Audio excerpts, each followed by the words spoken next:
Climb into the cockpit with pilot and Link Square's Chief Legal Officer, Tim Perilla, as he invites legal leaders aboard to share advice that will help you navigate even the most turbulent times of in-house counsel work. We'll cover a range of topics from data privacy to legal team structure to public company transactions and beyond. You don't want to miss this series. Fasten your seatbelt and prepare for takeoff. You're listening to Cockpit Counsel.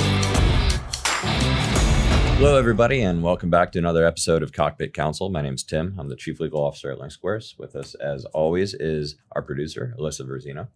And if you enjoy the content, give us a like, follow, subscribe, all the socials, and let's get started. So joining us today is Zaihra Ahmed, who is at HubSpot, working on all things AI. Welcome. Thank you. I'm so happy to be here. Start out every show with the same question. It is an aviation-themed podcast. Mm-hmm. What is your pre-flight ritual?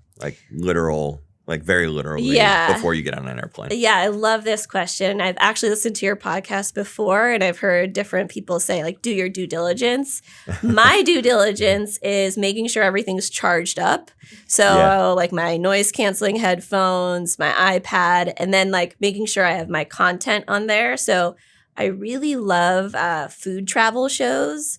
So I really like watching, Anthony Bourdain or, The Reluctant Traveler and, the places that I'm going to go. Did you watch the Stanley Tucci one? Yes. It was really good. Oh, my gosh. Yeah. And then you just want to go to Italy and live there for a year. Yeah, exactly. Just gorge pasta. Yeah, yeah. So that's my routine, making sure I have my content and my things charged up. Yeah, there's nothing worse than anticipating you're going to have Wi-Fi just to find out there's not Wi-Fi. Yeah. Or it goes down and you're just I have nothing. Yes. With my thoughts. Yeah. No way. especially I was on American a few weeks ago and they don't have TV screens in the back of their seats because they're just all right, well, most people have some sort of a device and can just get on the Wi-Fi, and the Wi-Fi went down. It was a 4.5 hour flight, and I'm just staring at the back of a seat for 4 hours. Yeah, that's rough. Yeah. So getting that content and the charging. Yeah. So that's my free flight ritual.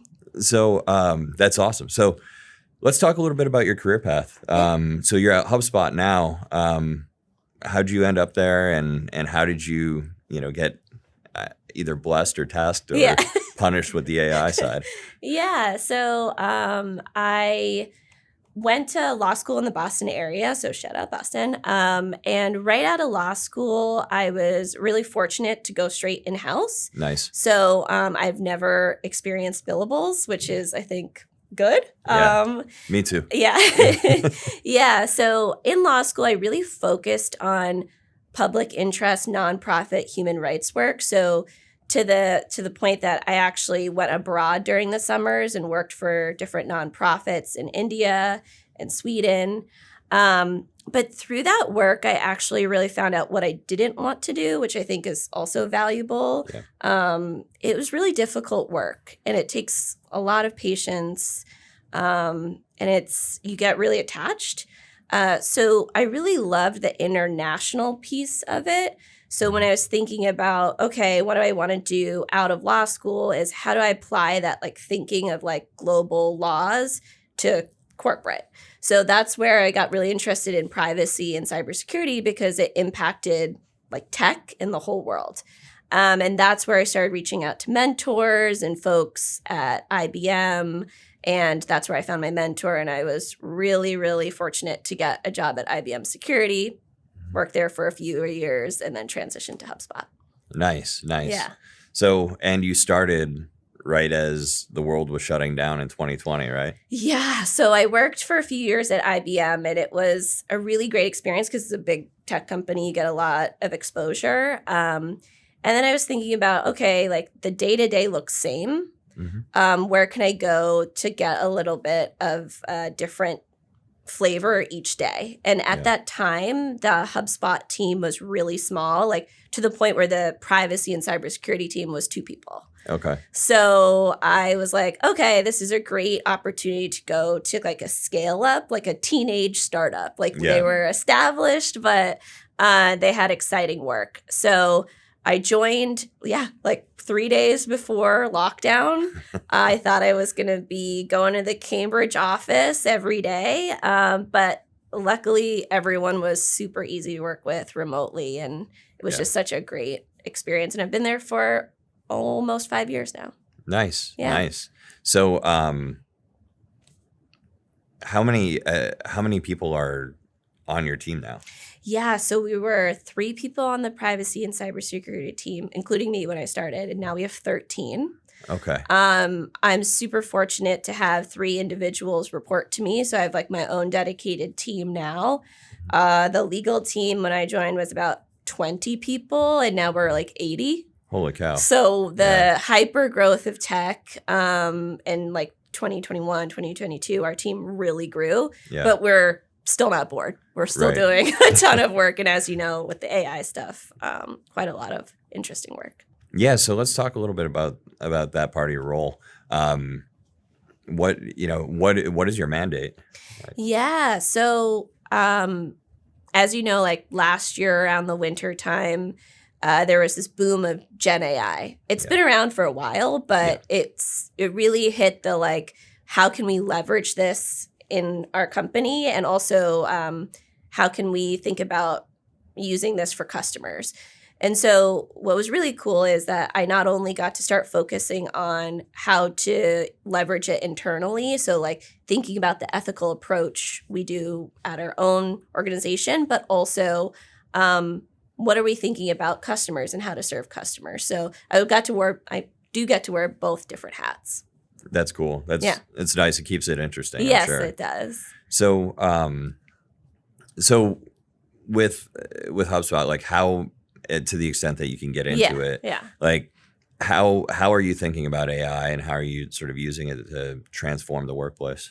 Yeah, so I think and this is such a lawyer answer, but it depends, right? So when we're thinking about it in terms of like efficiency and how you want to do your work and certain tasks, like that is a lower risk of data that you're thinking about inputting. So when I'm thinking about, legal research, maybe I leverage a tool that is able to give me like a summary of the particular issue that I'm looking at, and then really work with the business and really use my brain for the more analysis piece, right? Right. But when you're thinking about it in terms of, let's even consider like employees, like, okay, are we leveraging a tool to do like resume scanning, or are we thinking about how we're going to set up an interview panel and scan certain data? That's a really higher risk data input. Right. And so we take those things in different approaches, right? Because our risk tolerance is different and our ethical framework is different. Yeah. So ethics, obviously, it's a big conversation. Yeah. Generally around AI. Would love to just get your approach on how you think about it and what you hope to see, to sort of align from an ethical perspective. Yeah. So it's really interesting because how I educated myself is looking at what our peers are doing too. So it's really cool to see, like, obviously what the big organizations are doing in terms of transparency, and also what academic folks are doing. So when I think about ethics, the first thing that comes to mind is transparency and how you can level with transparency with your business needs, but also, putting the customer first. So I've seen it like in a really thorough approach, like think like Salesforce, they have like multiple pages on like what their features do, what they're thinking about. And then I've seen other companies get creative. Like I've seen Twilio do AI nutrition facts. I don't know if you've seen this, but they have like little scores on their different features. So you can cut it in different ways, but the first thing I think about in terms of ethics is transparency and how you're using data. Right. And then from there, you build that trust, and then you can think about with your organization how you want to put that into a framework. So how do you want to walk the walk? Okay, so we do XYZ with AI features. We use XYZ data. Can we put together a framework that says, okay, we have security measures in place. we protect your data, we delete your data, and then framing it out into like frameworks or principles. So transparency is first. I don't know. That was a long answer, but no, that's good. Yeah. That's good. I mean, there's a lot to unpack there, right? There's there's always the issues, because if you're actually relying on AI in a meaningful way, you need to at least have some safeguards in there. Yep. It's kind of like human in the loop. Like, it's something, our AI is, probably a little bit less flexible, I guess. Yeah. Just because we're primarily focused around contract data. Yep. And those types of things. And like the generative AI stuff that we're doing is a lot of like topically focused, like summarize this agreement for me, like those types of things, where like your data that you're feeding into it is, a little bit more benign. Right. And the outputs are also a little bit less flexible because of that. Right. So there's not a ton of room. Like, it either summarizes it well or it doesn't. Yeah. Right. It's not, you think about things like potential bias and what have you. And it's, just a lot less likely. Yeah. And I think it's really cool because we're seeing even the evolution of what's popular. So, we have generative AI last year into this year. Now it's like predictive AI. Right. And like, what can we leverage the technology to predict like insights of X customer or X quarter in terms of what, dollar amount I want to get, I think it's really interesting. And then I think along that, it's like AI agents, like how can they help me with all tasks versus just one task? So I think it's really difficult because, like, obviously we work in the legal field. It's like we're just catching up to generative AI. And now it's going to be this next step that we're going to have to catch up on. Yeah, exactly. But that's what keeps it exciting. Yeah. Right? Generally, the law is kind of boring. Yeah. Yup. It doesn't move particularly fast. And you're just trying to, like, the law's trying to fit in. And it's really hard. It's hard to scale with tech companies. But yeah. So you're also supporting some advocacy efforts, right? Yeah. So this is something I just started. So as you know, there's not really like enforced AI regulation today. And so you can join different groups where you can provide input on the laws and regulations. So I'm sure, if folks work in the privacy field, they remember like the CCPA and how many iterations oh my gosh. of that law there were. Yeah. And I think what the legal field has learned from that is like actually getting input from different professionals. And I think that's what they're trying to do. And so where I've been kind of focusing is providing input on some of those regulations through organizations. Yeah. The industry, like trade groups, are always interesting, interesting animals. When I was at DraftKings, we did a lot of advocacy around fantasy sports, right? Yeah. And like, I am concerned for what the legislation is going to look like from an AI perspective, because you've got people who, quite frankly, have no idea what they're talking about. Right. They don't get educated enough. They're more interested in a tweet about it than they are actually affecting something meaningful. And so they're just going to, I feel like it's going to get pretty restrictive in really stupid ways. Yeah. Right? And yeah, exactly. And I think what's really great, and I mentioned this before, but the academics piece is super cool. Like, we live in the Boston area. Like MIT is doing a lot of cool work on like AI innovation. And I think what organizations can do is like kind of really leverage what they're learning about to scale. So like, I think one of the things that I'd hope to see long term is some of these like governmental spaces leaning into like academics and learning from them. Yeah, one would hope, right? Yeah. Yeah. I mean, it's it's crazy because you do get. So have you worked directly with legislators, or are you just going through groups? Going through groups at this point, yeah. Okay. I like peeling back that curtain a little bit. Yeah. Let's just say I have a lot of respect for people who understand what their voters want. Yeah. Yeah, that's a really good point. Right. Yeah. And there are some that care more about that than others. Yeah. Right. Yeah. So, it was always really difficult to talk to someone and they're like, listen, I have no issue with you, but I represent, a group of people here who, if I vote for that, they're not going to be happy. Right. Right. Yeah. And so, just kind of having that understanding of it. And then I did some lobbying at the federal level back in like 2012 ish. It was for poker, like online poker. Yeah. And I remember going in to meet the chief of staff of some it was some like representative from northern Michigan or something like that. And we go through our whole spiel. We're like, oh, we have this poker bill that we're trying to push through and blah blah blah, and like everyone's already playing online poker, and then you have like this is on the back. I don't know if you probably don't. Most people probably, unless like you follow gaming, like Full Tilt Poker and PokerStars, their websites got seized by the DOJ. Oh my God. And well, because they were operating online poker for real money in the Right. United States, which is illegal, right? Right. And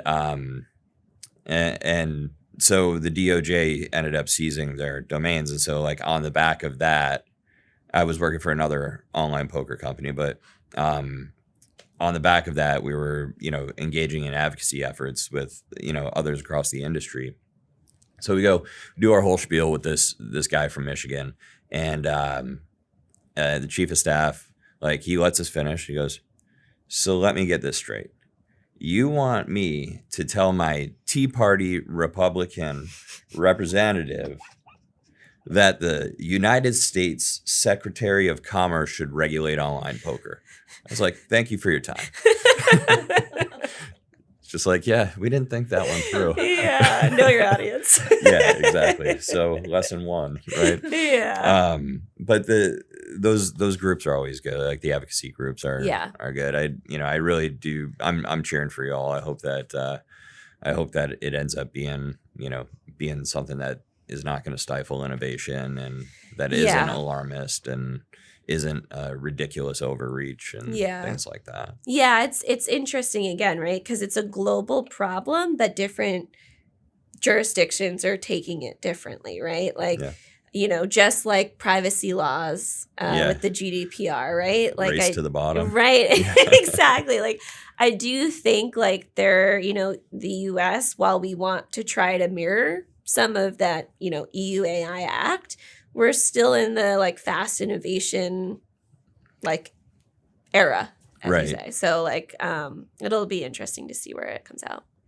So maybe turning a little bit back toward your team and leveraging AI for in-house legal teams. For in-house legal teams who are interested but don't know where to start, what's some advice that you have for them? Yeah, so I think it's all about leveraging the right tools for you and also thinking about like doing your due diligence on those tools. So if you're going to apply those tools for like more high risk data, do your due diligence, see if they meet your criteria in terms of security, privacy, your contractual requirements, and then test it out. Have different teams test it out. And then I think it's all about, for legal professionals, how you can save some time. Yeah. So like, I think those quick like AI tools that, like you were saying, like contractual review, summarizing thoughts. Also, like what I've used some of the tools for is arguing against me. Yeah. So I'll basically write in like, I'm going to present option 1, 2, and 3 to the business. Can you critique this? Yeah. And it's really great because I get kind of the same critique I would get with different business units. And I'll say like, I'm on the project and product and engineering team, critique it from their lens. So it's all about like saving time so you can use your brain for what is great, like the legal analysis part. So, yeah. That's awesome. Transitioning a little bit to some advice for listeners. So any advice on how to understand risk while also not slowing down other teams when they want to adopt new tech and how to be creative there? Yeah, that's a great question. So definitely learning curve for me. But what I found super advantageous is if you're lucky enough to understand like the team's roadmap, is first study that, or at least like connect with the teams that you're going to provide guidance to and understand their roadmap. And then for AI, it's a gray space, right? Like there are some regulations that help you understand what to use with the data, but it's not really regulated yet. So it's then taking that roadmap and then what you know today to be true for laws and providing options. So, option one might be, hey teams, this is high risk because about like 3 to 6 months down the line, your approach might change, but you can do it today the way that you want to do it. But this is like not the best scalable option. Option two is, yes, it's going to take a little bit more time, but you don't have to revisit it in 6 months. And that's like your moderate risk. And then like your most risk averse one is, hey, do all of these things. It'll take a lot of time. You might not know if like this will be the best use for the customer, but that's option three. So it's really providing the different options to the business and like trying to scale with what you see in like their laws and regulations. Mm-hmm. Yeah, that's great advice. And when it comes to educating yourself, do you have any tips, especially when it comes to AI? Yeah, I think it's super fun that it's relatively new, so you can educate yourself and become an expert. So some tips I would say is lean on learning terminology. So basic terminology you can learn from the IAPP. I don't know if you're familiar with the International Association of Privacy Professionals. They have a dedicated space for terminology. Flip through that so that you're super useful to teams when you meet with them. Like you'll be able to meet with product and engineering teams and like talk the talk. And then lean on like external resources that have already done the work for you. So I don't need to yes, I'll read the regulation, but like if I'm about to jump in a meeting and I need to know the key takeaways, like law firms, outside like other companies have blogs that create all of these resources for you, and maybe you take those resources and input them in a summarization AI tool and get the key points. So that's another avenue. And then lean on your friends and experts. So I've been fortunate to really build great relationships with subject matter experts in the business. So I'll ask them questions. I'm like, explain this to me like I'm 5. Yeah. So leaning on the experts in your business. That's great. And going off that, when we spoke before, you described legal as the connective tissue within the company, which I thought was awesome. Do you have advice for building relationships with those stakeholders, especially as you also touched on with getting advice from them too? Yeah. So I sit in a really unique scenario where I was talking about how I've seen the internal use and also like the external use for products and services and being that legal business partner. So how I've gained trust is one, learning the terminology and being able to understand what they're trying to do. So whether that be like working with a product or fiddling around with the vendor and understanding what they're trying to accomplish, learning the terminology, and then providing them options because it's not a no. It's a yes, and what can we do from here? And then it allows them to come back to me when they want to do something new. So I think just trying to build that trust. And then you get to see like, hey, this part of the organization is doing this with the technology. Do you guys want to do that? I already advised on that. So that's the connective tissue part too. Right. That's great. Awesome. Well, we end every episode with some rapid fire questions. Okay. So if you're ready, what is your hot take on AI for legal? My hot take on AI for legal. I think we were talking about this earlier, but I just feel like laws and regulations are always trying to catch up. Yeah. Like they're just solving the Gen AI thing now. We're already in predictive AI. So I feel like we as legal professionals are trying to catch up, but that doesn't mean that you can't continue to understand what your business is doing and try to work in that gray area. That's great. What's your number one tip for building relationships across the organization? Again, to echo what I said, is like learning their terminology, learning their language. It's like a superpower if you can do that. And then really providing folks with options. That's great. And what is the best career advice that you've ever given or received? Yeah, I think it's invest in yourself, as corny as that sounds. And one way you can do that is having really wonderful mentors. So something that someone said to me once was have your own board of directors. So it's That's like, cool. yeah, right? Like you have your board of directors for career growth, or one of your individuals might be like really great in AI and you like lean on them for that. Or you have someone that's really great at navigating like, oh, this is like, I have to balance family and career and family and career. How did you do this in your point of life? So investing in yourself and getting those board of directors and mentors. That's great advice. Then you mentioned you'd done some work with nonprofits. What is a charity or a cause that's close to your heart that we can get our listeners to check out, contribute to? I love this question. So more recently, the Animal Rescue League in Boston, which is an incredible organization that helps like rescue animals and take care of them, and Their find Instagram account is awesome. I know, and find them happy homes. Yeah. So Animal Rescue League of Boston. That's awesome. Well, Zaihra, thanks so much for joining us. It's been an awesome conversation, and we'll see you next time.